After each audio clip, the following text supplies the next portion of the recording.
Bienvenue sur notre page Mystère révélé. Pour vous qui êtes abonnés à notre page, nous vous remercions pour votre fidélité. Comme déjà nous sommes à notre 4e vidéo, et fait de manière à avoir une lecture modérée, nous allons poursuivre la suite de notre chapitre, d'où nous avons introduit l'impact du monde spirituel sur notre réalité matérielle, en donnant à la fin des exemples pour justifier ce mystère. Mais nous en sommes jusqu'ici au début de notre œuvre, car c'est une œuvre vraiment remplie de toute connaissance. Béni soit notre Dieu, qui nous accorde ce privilège. Restez donc toujours connectés, en vous abonnant, pour ceux qui ne l'ont pas encore fait, afin d'avoir nos dernières mises à jour. Alors, la grâce de Dieu, source de salut pour tout homme, a été manifestée, par le moyen de son Fils Jésus, notre Sauveur et Seigneur. Rassurez-vous, tout ce qui sera dit dans cette œuvre en général, concernera toutes les religions confondues. Car, comme nous l'avons dit dans la vidéo précédente, qu'il est nécessaire que tout homme sache la vérité sur l'existence.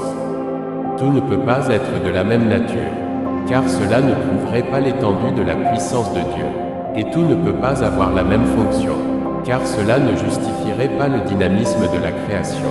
Ceci pour dire, tout ce qui se voit existant a un rôle bien précis à jouer.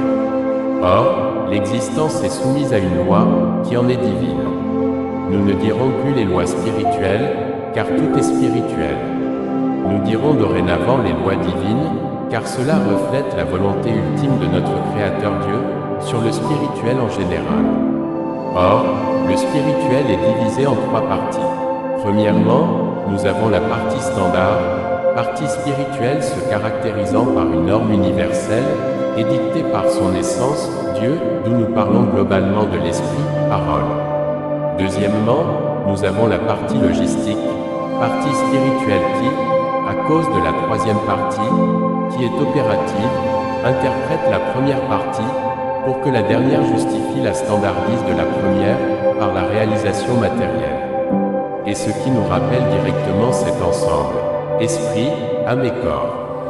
Dès lors, retenez que, dans toute chose il y aura une partie standard, une partie logistique, et une partie opérative. Cela reflète la Trinité, Père, Fils, Saint-Esprit, qui est au premier plan de l'existence. Voici l'explication de la Trinité. Si tu sais que je suis ton Père parce que tu es mon Fils, et que tu es mon Fils parce que tu as mon sang, alors tu sauras que je suis ton Père parce que tu es mon Fils, et que tu es mon Fils parce que tu as mon Esprit. D'où nous avons Père, Fils et Saint-Esprit. Maintenant, sachez qu'avant que le Fils soit appelé Fils, il était d'abord appelé loin, ou le choisi. Et Dieu n'était pas encore Père, mais Dieu. Il a fallu que l'Esprit de Dieu, qui est la parole de Dieu, qui est Dieu lui-même, vienne en son loin, qui est le choisi. Afin que loin ne soit plus appelé loin, mais Fils. Car rassurez-vous, notre Créateur, Dieu, est semblable à une source d'eau, qui coule jusqu'à l'éternité.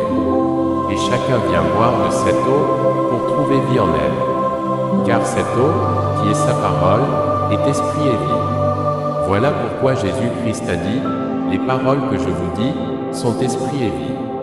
Pas donc étonnant que Dieu dise, dans les derniers temps, je répandrai de mon esprit sur toute chair.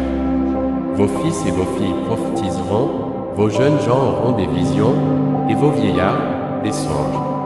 Voilà pourquoi Jésus, Fils de Dieu, a lui-même dit, moi et mon Père nous sommes un. Tout simplement parce qu'il est en son Père, et que son Père est en lui, par le moyen de l'Esprit de Dieu, qui est la parole de Dieu.